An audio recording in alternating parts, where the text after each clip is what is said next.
Along with Amy Poehler, Tina Fey is one of the most era-defining female cast members in the history of Saturday Night Live. Over the past 25 years, Tina has become synonymous with success in TV and film, penning stone-cold classics like Mean Girls and creating legendary TV shows like 30 Rock and The Unbreakable Kimmy Schmidt. She has amassed an outstanding number of awards: 9 Emmys, 3 Golden Globes, 5 Screen Actors Guild Awards, and 7 Writers Guild of America Awards. Not to mention her iconic Sarah Palin impression. All in all, few comedians can compete with Fey's position in show business. Although she currently seems to be more comfortable behind the camera, she's happy to lend her comedic talents to an impressive number of series. From her appearing as a co-host in the Golden Globe ceremony, to her small role in Only Murders in the Building, to her cameo as Dolly Parton in Girls 5 Eva. Basically, you just can't get enough of the one and only Tina Fey, and we wanted to discover what makes her tick when she's not making everyone laugh.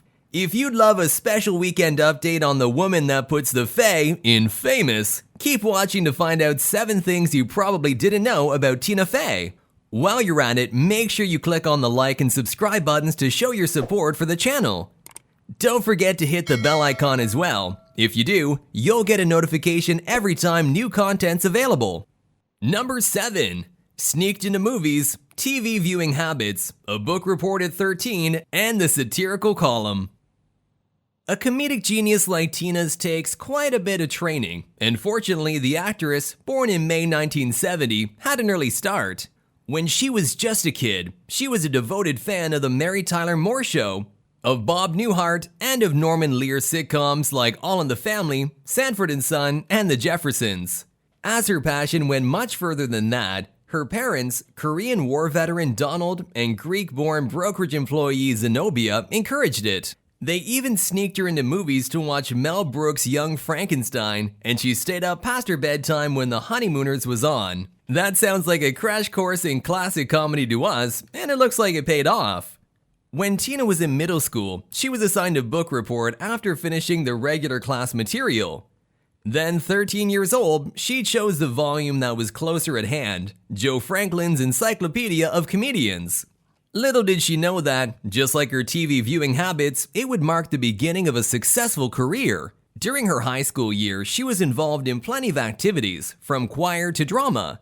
But most notably, she wrote a satirical column for the Institute's newspaper. She even got in trouble for trying to make a pun with the phrase, "the annals of history." Her humor obviously became more sophisticated over the years, but her dedication to the art form was still bluntly clear. Number 6. She was painfully uncool at a young age and is a one-man woman.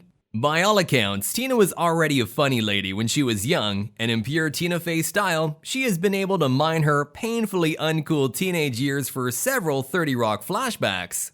Although it was probably not that bad, there might be some truth to the awkward anecdotes. The outstanding comedian admitted on Letterman that she was a virgin until the age of 24. She also claims that she has only slept with her husband Jeff because of her staunch Christian values. Either that or because she considered herself homely. Nevertheless, Fey is long past her awkward stage, and she doesn't seem to regret her lack of experience before she got married. In 1994, she began dating Jeff Richmond, an American pianist, composer, actor, director, and producer who would become the musical director for Second City, the comedy troupe Fey was in at the time. They got married in 2001, and Tina would rely on him for the soundtrack to 30 Rock. They have 2 daughters, Alice Zenobia and Penelope Athena, and they live in an apartment on the Upper West Side. Not too shabby for a self-proclaimed unpretentious homie teen from Pennsylvania. Number 5. She is featured on a hip-hop single by Childish Gambino. Do check it out. If you're watching this, there's little we can tell you about Tina's illustrious career in comedy. What you might not know is that she also has been involved in a few musical endeavors. We're not talking about the Broadway adaptation of Mean Girls. Fey has also been featured on a hip-hop single by American artist Childish Gambino. Of course, it makes sense when you consider that the rapper is none other than Donald Glover, who was hired as a writer for 30 Rock at Tina's suggestion. After he became a hip-hop and comedy star on his own, Glover enlisted her for a feature on a song called Real Estate. Fey delivers a hilarious guest verse with the lines, "My president is black and my Prius is blue," right before claiming she's not going to drop the N-word and dropping the mic. Make sure you check it out. It's the realest Tina Fey has ever gotten. "I don't feel comfortable. I'm out." Number 4. She's got a scar on her left cheek, but never talks about the violent incident.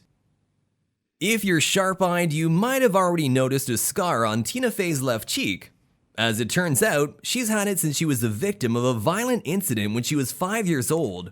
Tina was in the front yard of her house, and a stranger came up and attacked her. Husband Jeff claims that the episode influenced her character, making her both more cautious and more sensitive towards suffering. In any case, she has made a point of not discussing her earlier trauma. She never mentions what happened, as she considers it hard to talk about it without exploiting it or glorifying it. Point taken, Tina. We won't bring it up either. Number 3. Her first TV appearance in a cult commercial and that sexy voice pinball game gig. You might remember Liz Lemon's sex line commercial on 30 Rock. The scene, performed by Tina, is everyone's classic nightmare. Your coworkers find out about your shameful past and relentlessly mock you for it. Well, it turns out, Fey had a similar experience happen to her. Before she got hired as an SNL writer in 1997, she made ends meet by accepting whatever gig she could get her hands on. The most infamous one was probably her 1995 commercial for Mutual Savings Bank, which was unearthed by internet users when her career was already well established. Her floral vest, her classic 90s hair, and her puns were enough to send her fans rolling on the floor laughing. Well, at least it wasn't an okay face commercial, right? Still, that's not the only 30 Rock joke inspired by Tina's real-life odd jobs. Just like Jack Donaghy did voiceover work for Pronounceify.com, she was hired to lend her voice to an actual pinball game called Medieval Madness. She was just starting out as a comedian with the Second City troupe, so she took the gig and gave her pinball characters a sexy voice.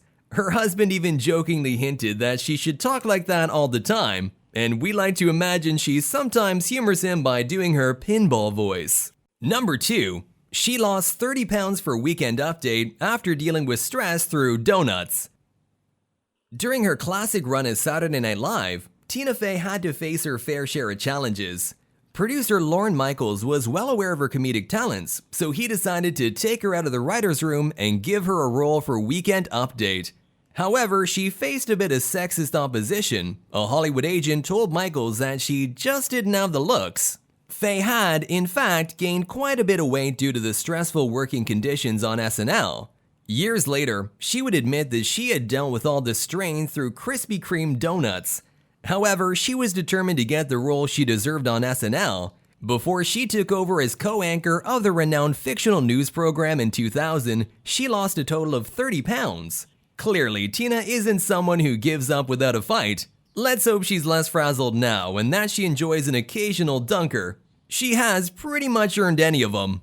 Number 1. Record-breaking comedian, first female SNL head writer, and Mark Twain Award winner at 40.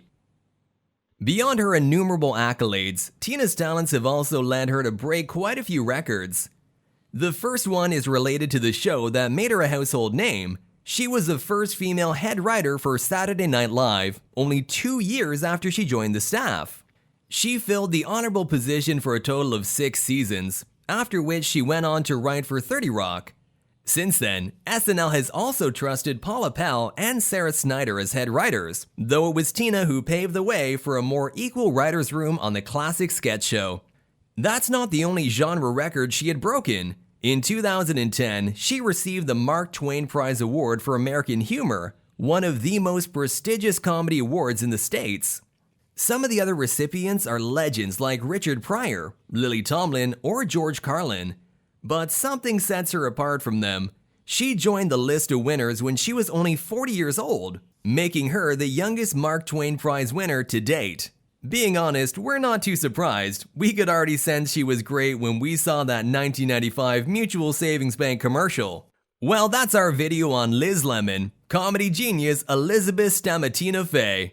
If you also fall for Tina Fey on and off screen and want to share some other fun facts, go ahead, drop a comment in the section below. And remember, if you enjoyed this content, make sure to let us know by clicking on the like and subscribe buttons. And don't forget to hit the bell icon too. You'll get a notification every time we update the channel with more info on your favorite film and TV celebrities. Thanks for watching, and we'll see you soon.